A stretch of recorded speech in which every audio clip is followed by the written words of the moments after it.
Welcome everybody. Monday morning after a full moon, how you feeling? Harvest moon, yeah, September. I happened to go out for boba tea with my Chinese daughter and had mooncakes. I had them there. Oh, how fun. Used to make those all the Yeah, that's a big thing for like the Chinese New Year too, right? I mean, it's Chinese New Year's not a big festival, but they have a whole week off for the harvest. And, Friday. How's everybody else feeling? We're good. Yeah. All right, we're gonna do a flow and we're gonna get into some hips towards the end. I am so thrilled that Maribeth is wearing the shirt that she's wearing. Show us. Yeah, we need Can you come up here, actually? Because I didn't have a picture of this, so come to the video. You can see. Do you see what she's wearing here? This is a famous ancient symbol, and it's called the Hamsa. And we're going to be talking about Hamsa today. So this is something you'll see on, a lot of yoga clothing. They have yoga mats with that symbol.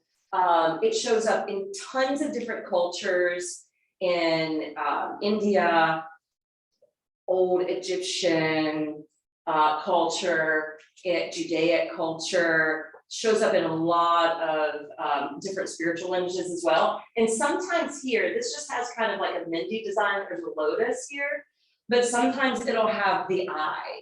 Thank you. Sometimes it'll have like the all-seeing eye, or the eye that wards off evil or negative energy in the middle of it. But anyway, that's the Hamsa. So thank you for wearing that shirt today. The 5 is supposed to represent a hand. And so the 5 fingers in Judaism represent the Torah. It can also represent in other lineages the 5 senses. In India, it represents the chakras and the hands and how we do mudras to direct our energy. So there's tons of information behind that particular design called the Hamsa, but there's another Hamsa that we're going to be talking about today. And I don't want you to confuse the two, so thank you for that. Hamsa in Sanskrit actually means swan. And if you look at the Hindu god Brahma, if you see the goddess Saraswati, they often have a beautiful white swan as their vehicle or as their animal that's often depicted beside them. And occasionally it shows up as a peacock, but the white swan is what we're going to focus on today. So Saraswati, going back to her, she is the goddess of literature, of the arts, of music, wisdom, and she's often depicted in a white sari, often depicted sitting on a white lotus, and then with the white swan. She is depicted having a veena, it's a musical instrument, on her lap. And she's not as ornate as some of the other goddesses are. For instance, like Lakshmi. Lakshmi is the goddess of beauty. She wears red. She's, got all this jewelry on, and she's just very embellished, very beautiful. Well, she is the goddess of beauty. So Saraswati isn't as embellished. She's not as showy. She's not depicted that way. It's not plain because she's just as beautiful in her own way. But the design of Saraswati and her depictions are to remind everybody that Saraswati is about inner beauty. It's about inner value. It's what is happening on the inside that's important. It's not about the appearance on the outside. Now, the white lotus represents transformation and purity. White represents purity. So the white swan represents grace, beauty, light, love, even romance. Think about how the swans are often depicted with their necks intertwined. So that's kind of the romance symbol. So her swan is referred to as Hamsa. And if you think about the swan has the ability to be on land, connected to the earth. It has the ability to swim, it's connected to water. Also has the ability to fly. When the swan is in flight, it represents the goal of yoga, which is moksha, which is ultimate freedom. And so remember, that is our goal as we partake in this practice, is to free ourselves up in some manner, whether it's physically, mentally, spiritually, or emotionally. So let's set that as part of our intention for today. Now, yesterday was also an important date. Yesterday was September 11th. It's the 21st anniversary of 9/11, as I'm sure you remembered yesterday. And yesterday I did 2 different workshops with restorative yoga and pranayama, because I wanted people to remember the power of the breath. And I wanted people to remember not just the devastation or the trauma of the event that occurred, but when our hearts were cracked open from seeing those visions of that day, I want you to be able to look back and recall everybody's hearts that were just opened up. You know, the people, the heroes that acted, that helped other people, not just in our nation, but in other nations. When the United States airfield was shut down, all the international flights had to divert to Canada. And the Canadians showed up at the airports with signs, meeting people like, hey, I have 1 room in my house available. I have enough for a whole family. I'll take a couple. I'll take an elderly person. I'll take some children. Like, they showed up and allowed strangers to come into their home. They fed them, they clothed them, they transported them. There is so much beauty and ways that we can unite and come back together. And I'm really hoping that yesterday was a reminder that we can come together and heal humanity's heart, even after this recent trauma we've been through. And it takes us as an individual to heal ourselves first in order to heal the collective. We each play a part in that. So with all that in mind, that's a lot, we'll start in child's pose. So let's come to a comfortable position in child's pose, however that translates to your body. So maybe you prefer the rounded back and the arms circling around you. You might prefer the arms extended and resting on the brow. But just check in to see thighs together or apart, arms around or in front. What is speaking to you this morning? And then how is your body responding? Maybe your feet are just waking up in this position. Maybe something's feeling a little cranky. And listen and receive those messages, cater to your needs. But then remember the power of the breath and how just implementing some conscious control over the breath can help. It can help us to connect the mind and body. It can help to send some nourishment into each and every cell of our being. It can help the body to relax, as well as regulate the heart. So continue taking deep sips of breath.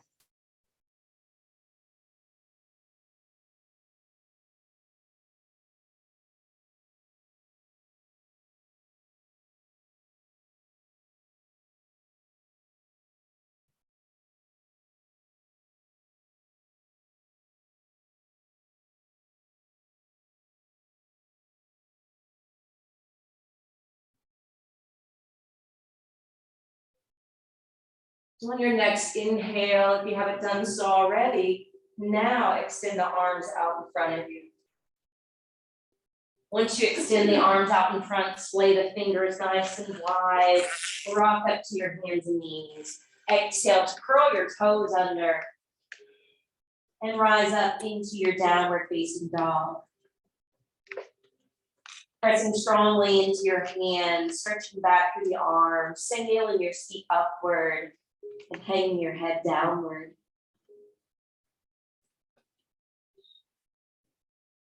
On your next in-breath, let's go ahead and begin to travel the feet towards the top of the mat. Line them up side by side and roll down into your first Uttanasana. It's okay to softly bend your knees, but tip your weight forward towards your toes. Let your arms and head fall heavily downward and magnetize the heart a little lower towards your knees.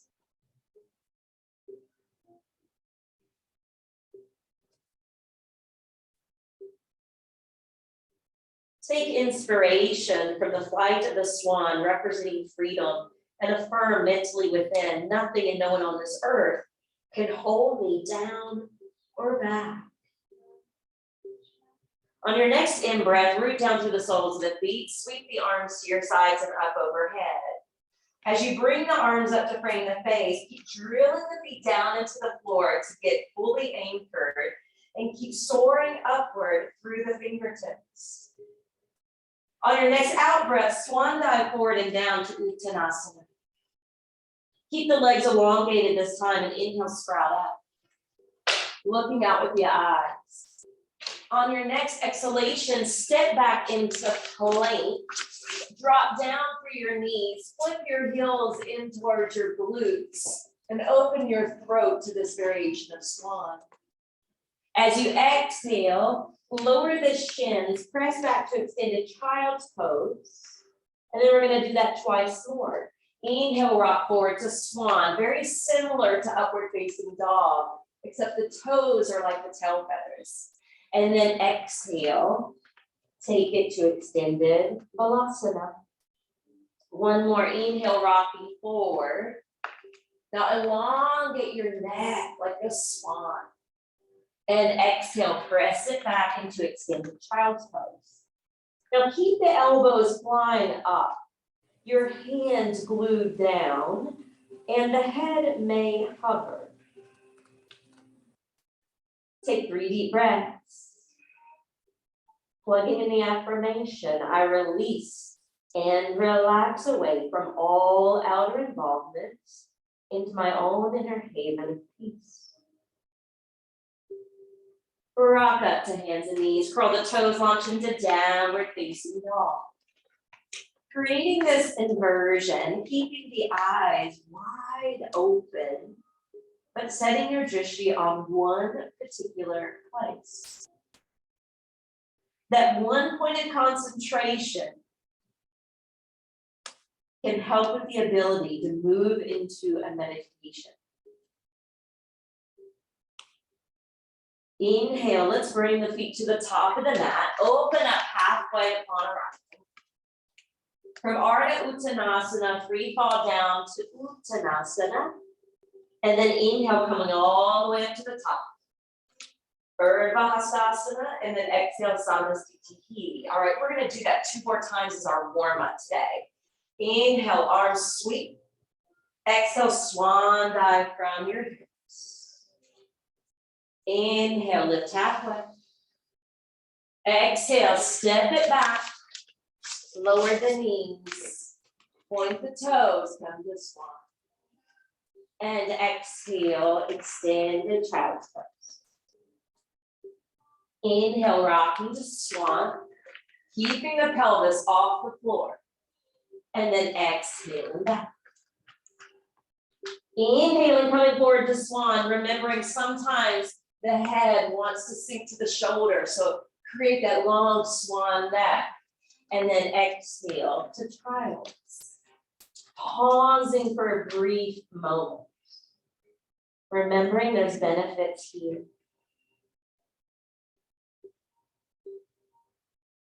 Stretching through the underside of the arms, draining out the lymph nodes and the lymphatic tissues of the chest. Inhale, rock forward. Exhale, downward facing dog.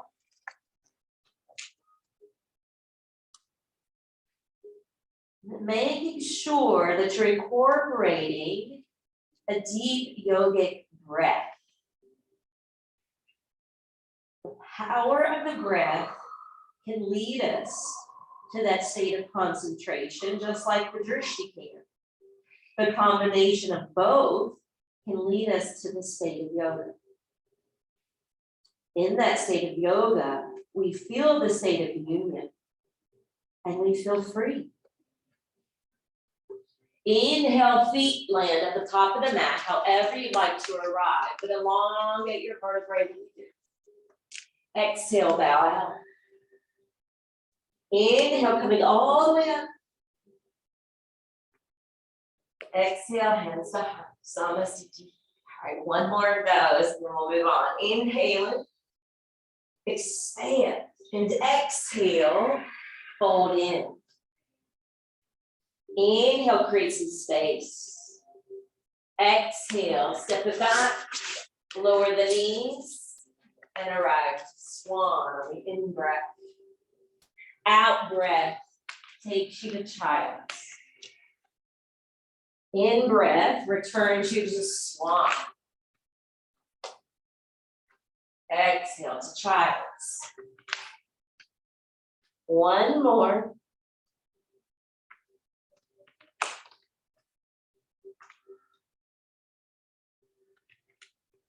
Pause and leave. Couple more deep breaths. Take advantage of the breath. It's the most intimate thing that we can connect to. Inhale, rock forward. Exhale, down dog. Now press equally into your hands and feet and soar up through your seats. How high can you create the pinnacle of this pose? And then remember, meditation is the pinnacle of yoga. Inhale, land the feet at the top of the mat, open your heart.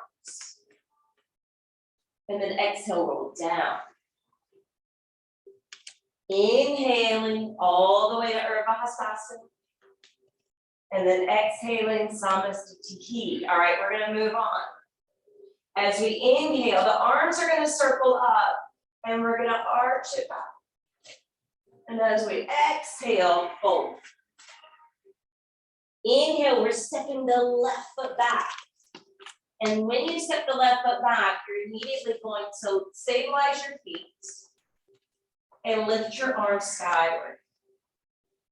All right, with the arms lifting up overhead, make sure the hips go pretty even. And as you exhale, bring the hands down and bend the back knee. All right, inhale, we're lifting up. And then exhale, we're coming back down. Good. Inhale. All right, exhale. This time, pause. Woo, my back leg's quivering. And then gently lower the back knee. All right, you may need to lower your left hand and keep your back toes curled if you need to, with your right hand stacked on the front knee.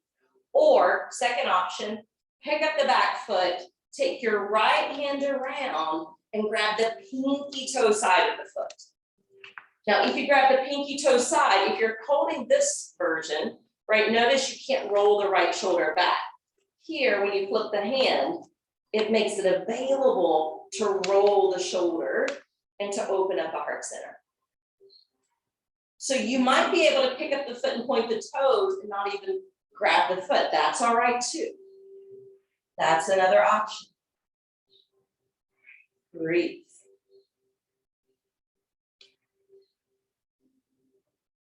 Good. Exhale, release the back foot, lower the right hand, and step into your plank. From plank, rock forward, lower down, Chaturanga Dandasana, and then inhale, keep the feet down this side, and lift to up dog. Exhale, roll back, downward facing dog.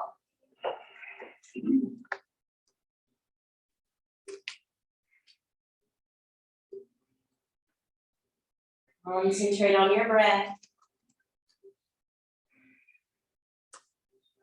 And on your next inhale, let's step the left foot through between the hands.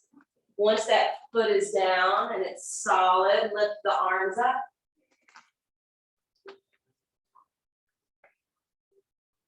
Stabilize that front knee by really pressing to the mound of that front big toe. And then exhale, hands together, softly bend the back knee. And then inhale, lift back up. Exhale, bring it down cautiously. Last one, power 3, inhale. Exhale, this time hold. And then continue to descend. Good.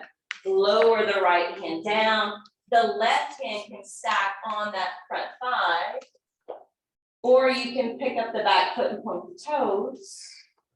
Third option, take the hand around, find the pinky toe side of the foot, and gently draw it in.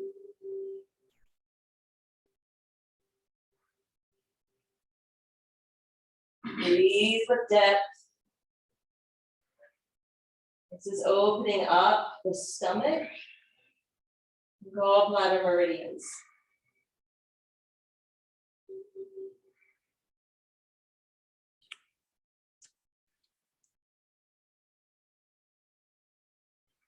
Exhale, release the foot, bring that hand around, lift the back knee, springboard the back foot forward, close into self, Uttanasana.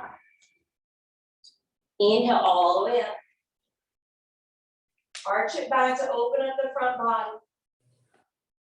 And then exhale, bring it down.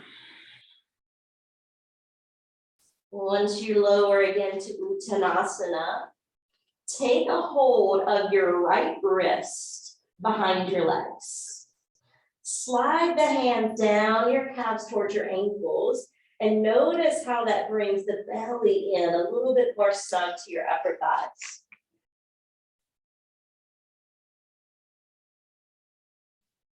Your head may collapse in a little bit more towards your legs. And it's okay to even nod the head yes here.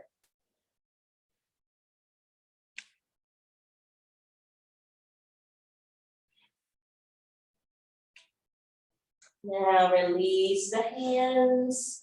We're going to step the right foot back this time. Turn and plant your back foot and come up warrior 1. So when you come up to warrior 1, roll the right thigh and hip around. And let your arms frame your face. All right, this is going to represent the Twin Towers. How they used to stand. Used to be the first thing you'd see when you'd fly into New York City. Then I want the exalted warrior, the palms coming together to represent all the heroes that day, including the flight crews that are so often forgotten.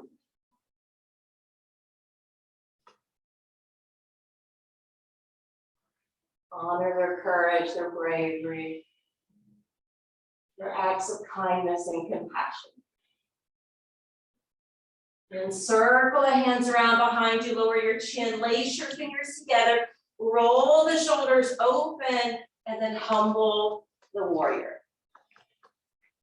Bowing the head. Gluing your back foot down to the floor.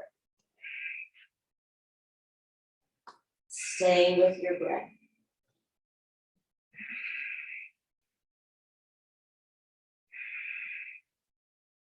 Release the hands, spin off the back heel, left foot plank. Exhale, rock forward, lower down to Chaturanga Dandasana. Inhale, plume up to up dog. Exhale, roll back to down dog. Here, breathe.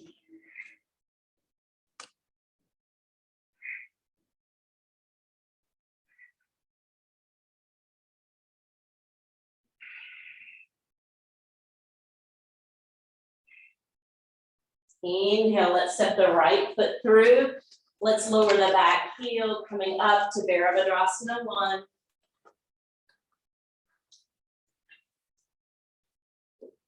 Squaring the hips, activating the core,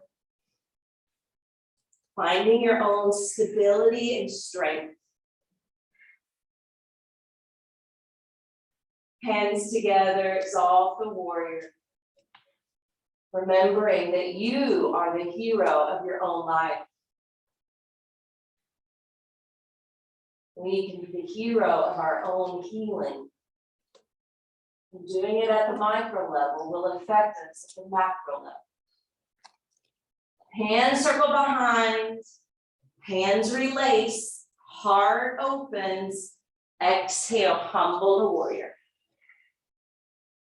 Squeeze the right hip in and under. Keep that breath flowing.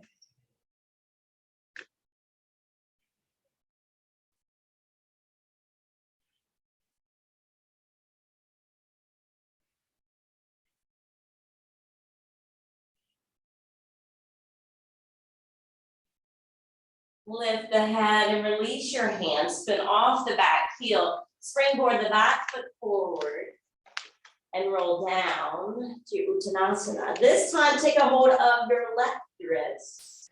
Slide the hands down the back side of your calves. Nodding your head yes, no, or a blend.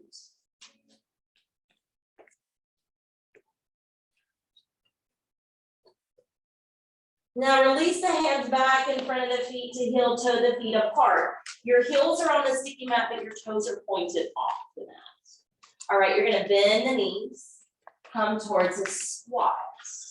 And we're gonna flow back and forth between a wide stance Uttanasana and this pose, and we'll be swiveling the feet. So when you're straightening the legs and coming up, your heels will turn back behind the toes, feet parallel. Exhale, heels turn in, and you squat. And then we'll just flow. You can keep the hands down, or you can lift the hands to prayer, either way.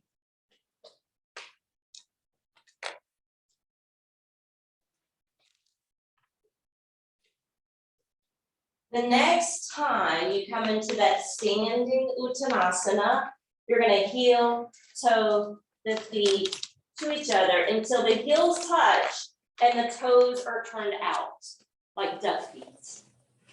All right, we're gonna elevate the heels off the floor. We're wearing high heels. The heels clip together like your door feet, okay? Now bend the knees, keep the heels together, and you're coming towards a Kundalini variation of frog, basically.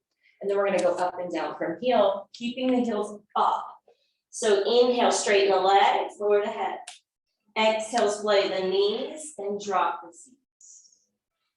And you're just going back and forth between the two.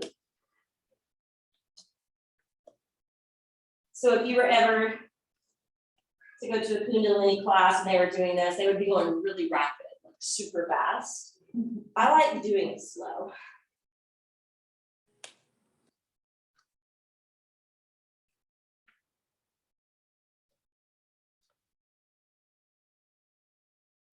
Last one. Now stay down towards your heels. Walk your hands out in front of you and bow the head. This is really like a firefly prep or a prep for the garland pose, but we're just going to be here.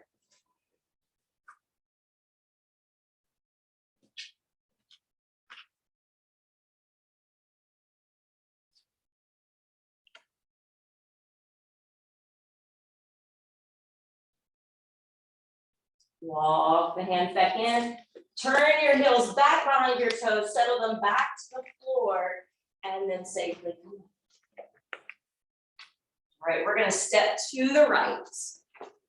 So there's a wide space between the feet. We're going to rotate the right foot 90 degrees. We're going to lunge the knee.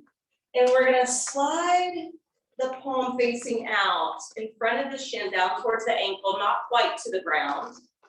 And then carry that left arm straight up. So your right arm is pushing into the shin, just slightly, just to keep the hip open. This variation of side angle. Affirming, I am a fountain of boundless energy and strength. Think about all the strength and resilience that came from 9/11. And we were forever changed. The experience at airports were forever changed. The airlines were forever changed. Same thing is happening and we're living through it now. Inhale, come up. Lower the arms, turn the right foot in. Rotate the left foot out. Lunge the knee.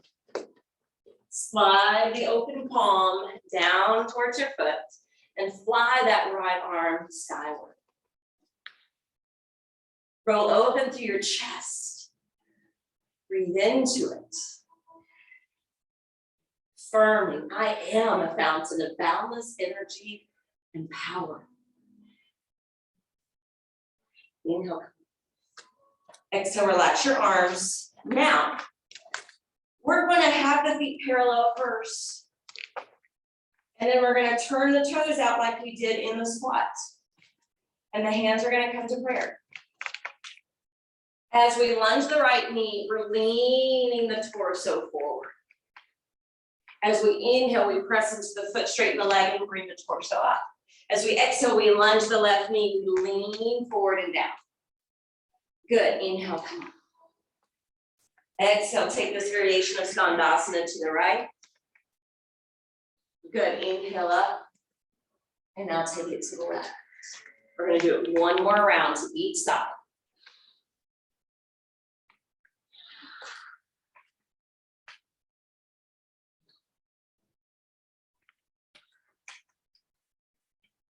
Sink your hands down, spin to face the front. The left foot's gonna step to downward facing dog. All right, this is where we're gonna start sweeping in the hips a little bit more. We're gonna start with the left knee. So bring that shin behind your hands and slide your right leg down.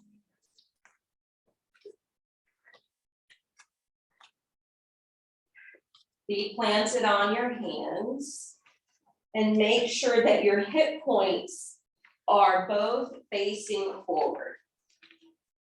Let your left knee face the outer edge of your mat.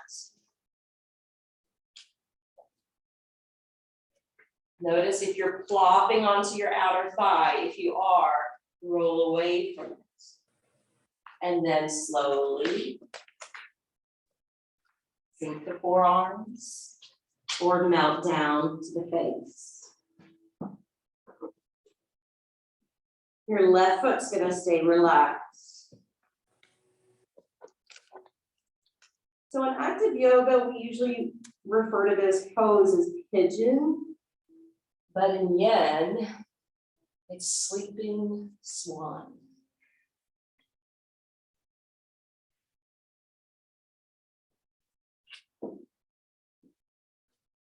Just think about how beautiful swans and ducks are as they glide across the surface of a lake.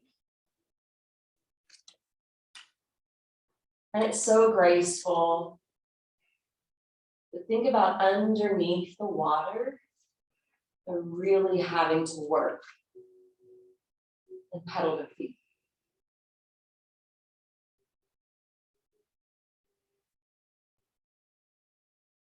And you'll notice when you drop in to surrender to this pose, appearance-wise, you may look really high, but notice the reels that are occurring in your own mind. Remember, the power of the breath can help to slow it down, as well as practicing detachment.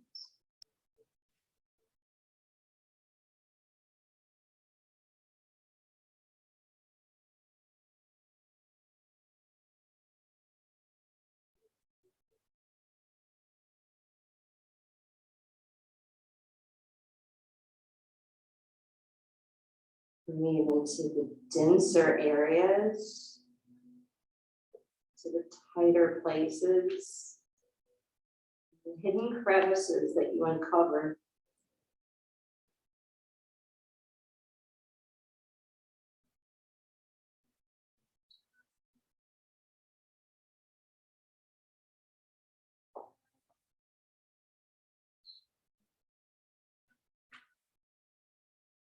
Inhale it down. Exhale, you're gonna walk the hands or forearms, depending on what's available, towards this foot that's out in front. And then you're gonna drop back.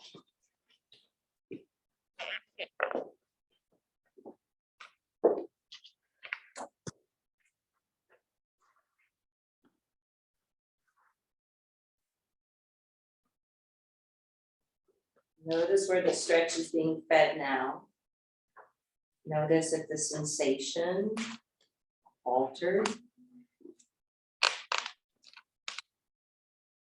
Stay in command over your breath.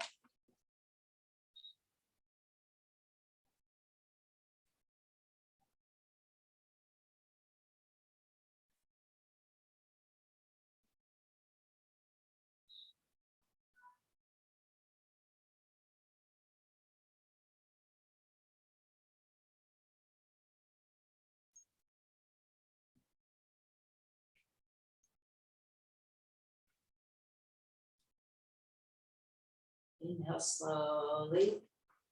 Duck. You're going to stay in the twist though. And I want you to notice when you're staying stacked on your hands and rotating around to the twist, we're not down on the outer left thigh or hip. We're turning away from it.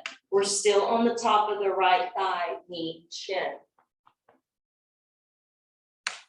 If you can, pick up your foot. Find the big toe side. And then maybe draw it in like a lever. Or hook it into the crook of the arm. You can balance, you can lift your left hand an even length with the other.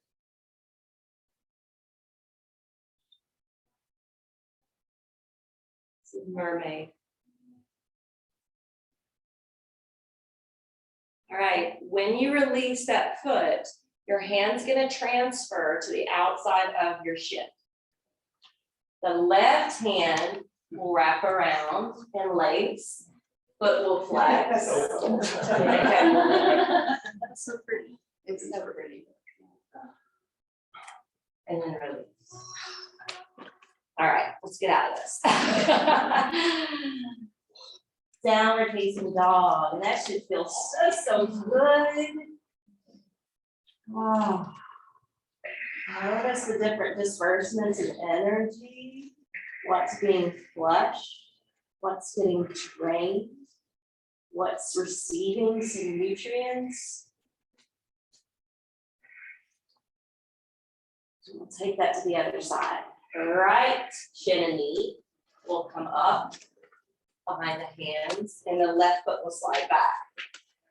Again, making sure that you're not flopping, you're elevating, even if you need to set something up underneath your hip. Check in with the hip points, let them be facing the front, and then stack onto your hands for a moment. This is more of the upward swan. And then you can lower to sleeping swan.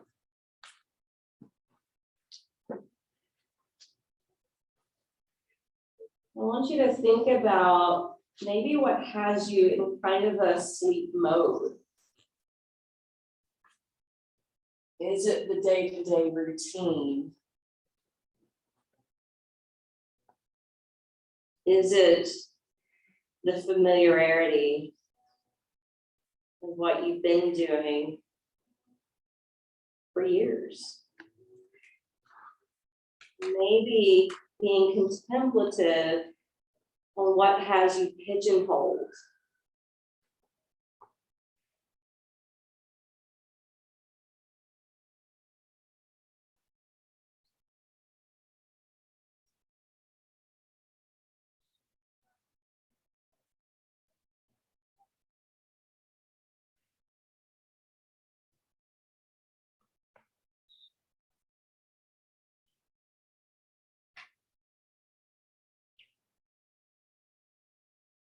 I shared with us on social media the other day, and a few people came in nervous, and I want to calm your nerves about this. I'm not going anywhere.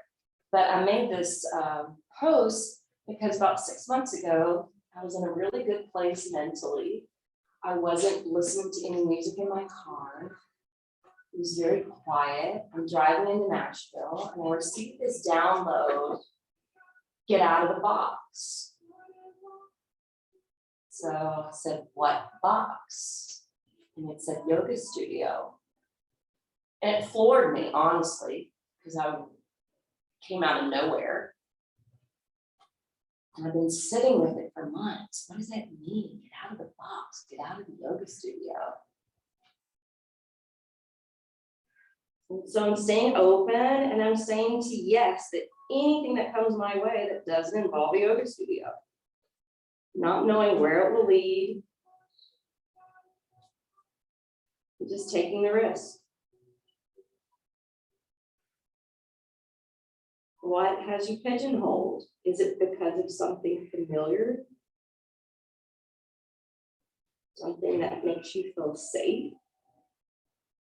Maybe it's time to take a risk.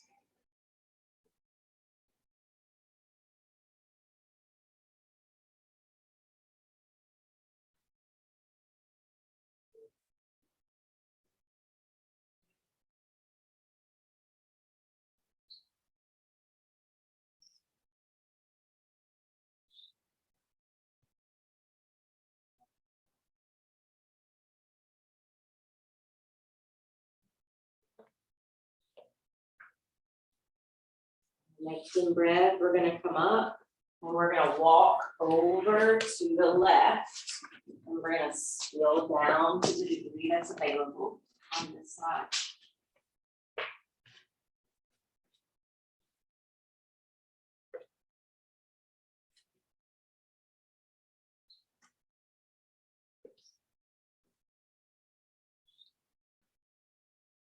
The steps are about releasing and letting go. Adapting and navigating changes.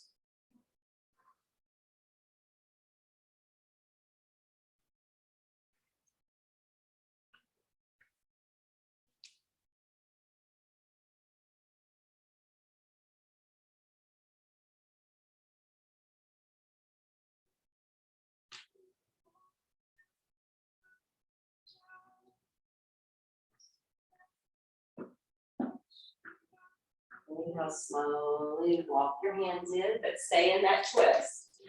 And you're trying to stay on the top of the left leg. And then lift the foot, maybe catch it. Maybe pull it in like a lever or hook it in the crook of the arm.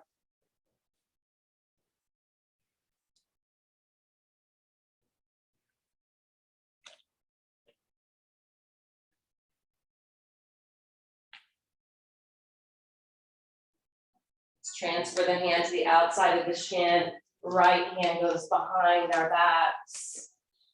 Maybe flexing the foot, lifting the head and heart. Just think of mimicking a swan here.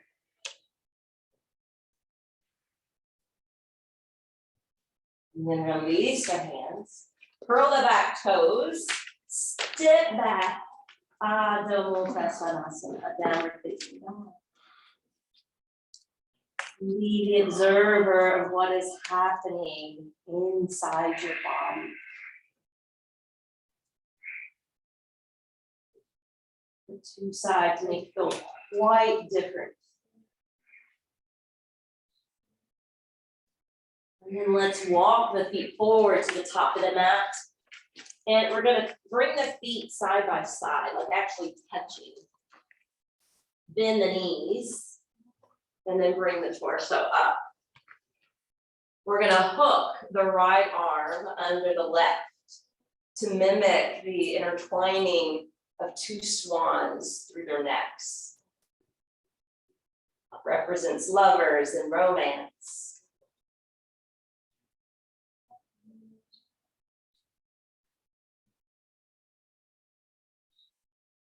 All right, we're gonna release that. Keep the legs together. Untie the arms and intertwine the other way.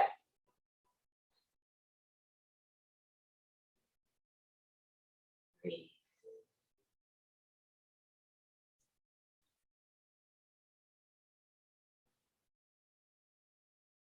Release the arms, elevate the heels, come down into toe balance. Erect the spine.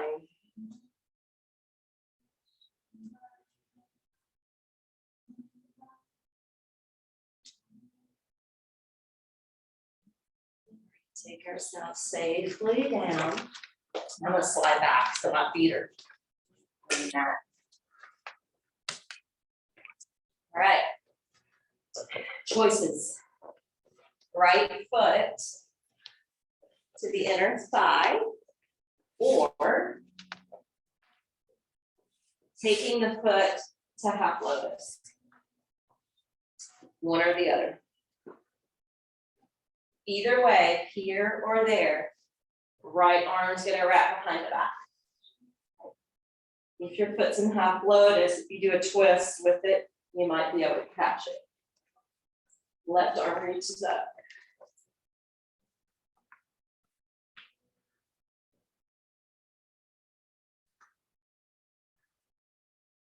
Exhale, left hand to the bent knee. Inhale, lift the heart. Exhale, wind around to your right.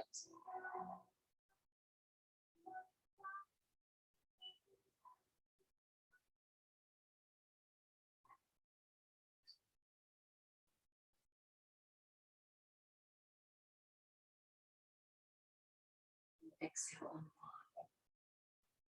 Slide the right leg out, bend the left knee. Your foot can be here, or you can build to the half lotus. Either way, left arm behind the back. Maybe catching it. Right arm. Right foot flexed.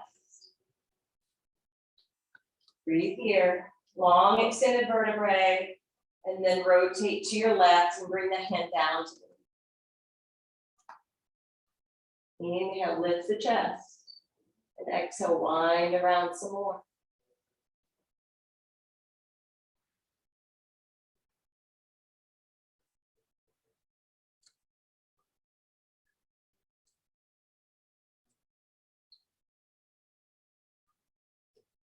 Exhale, move that left leg. Slide the foot out front. All right.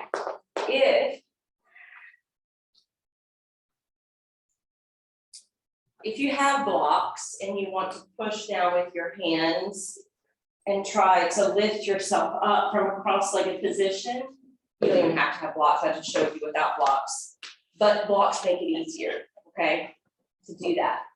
If you want to do it from lotus, and that seemed easy for you to do, put your right foot up first, your left foot up second, and you're doing the same thing. So you can do it either way. No lotus is no excuse. It's upper body strength, it's core strength, it's hip flexor strength, absolutely, yeah. There you go, Heather. I had to turn the blocks. That's okay. The blocks do help and make it easier and more accessible. All right. If you want to stay in lotus for this, you can. We're taking fish. If you don't want lotus, no worries. We can do it with straight legs too. So I'll briefly demo the other version. This one, you want your hands to scoop under your thighs and let the elbows cinch in under your ribs.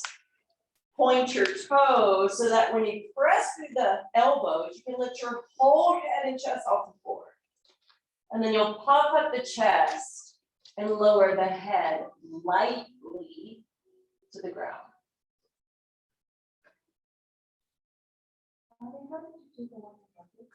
Yeah, you bring your knees down And then float your chest up. Yes. Beautiful.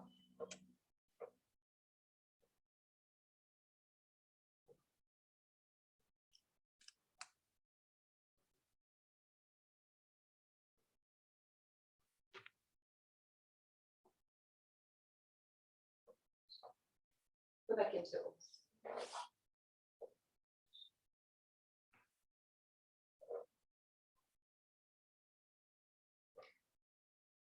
So pretty. Thank you. Gently begin to come out. And then hug your knees in.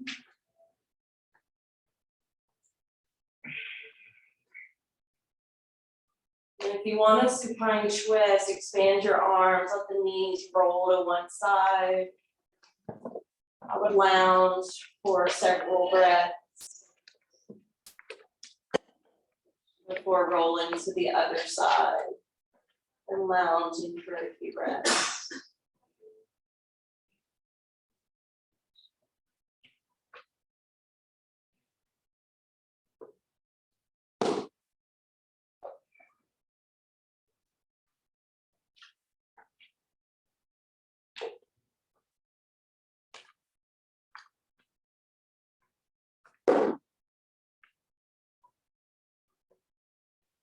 You ready for Shavasana? You can come into the corpse pose. If you had a major disruption of sleep, you might want to go to the wall and do legs up the wall for relaxation. And if you want to use your props to create a restorative shape with tons of support, then you can also do that. I'm going to dim the overhead lights while you settle in.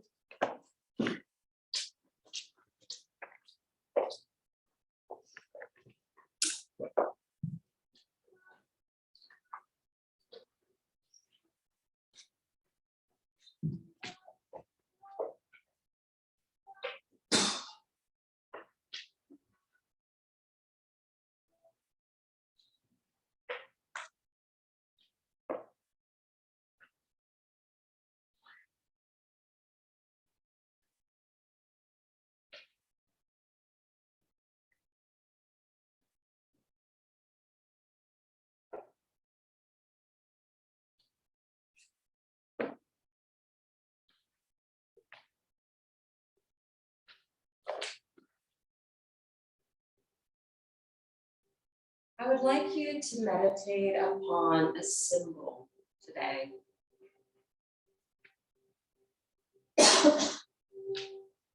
Perhaps one of the symbols that we talked about at the very beginning. Maybe it's the sacred symbol of the Hamsa, of the hand.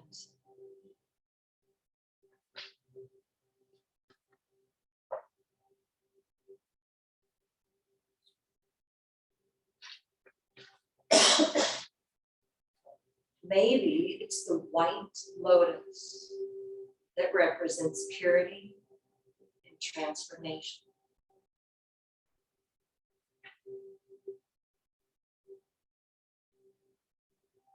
Perhaps the swan that represents grace, beauty, light, love.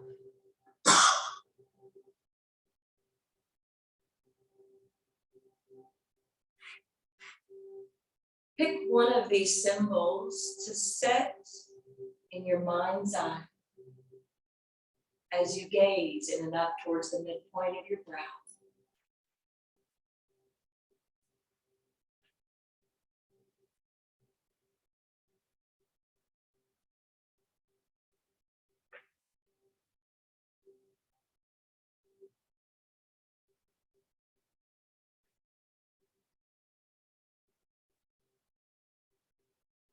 Use this as your technique to rest. Breathe.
image of this symbol faded away, bring it back. Set it ablaze in your mind's eye.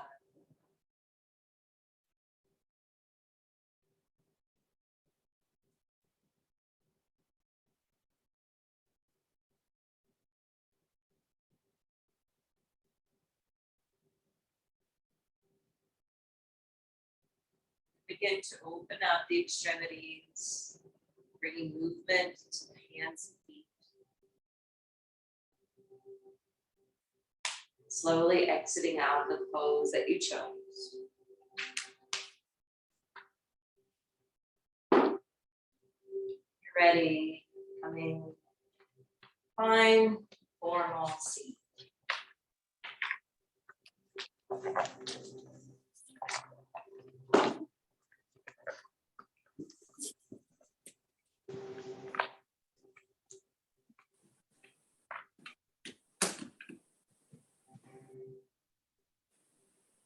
Flipping the hands open, bringing the hands to Gyan Mudra, representing wisdom.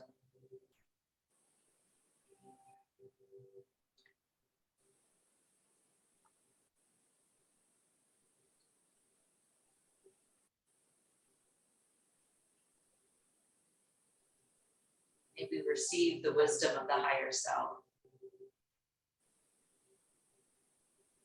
May we be guided from the wisdom within.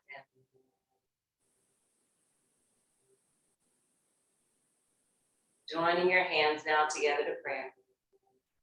The light and the love that I hold within my heart bows respectfully to the love and the light that you hold within yours.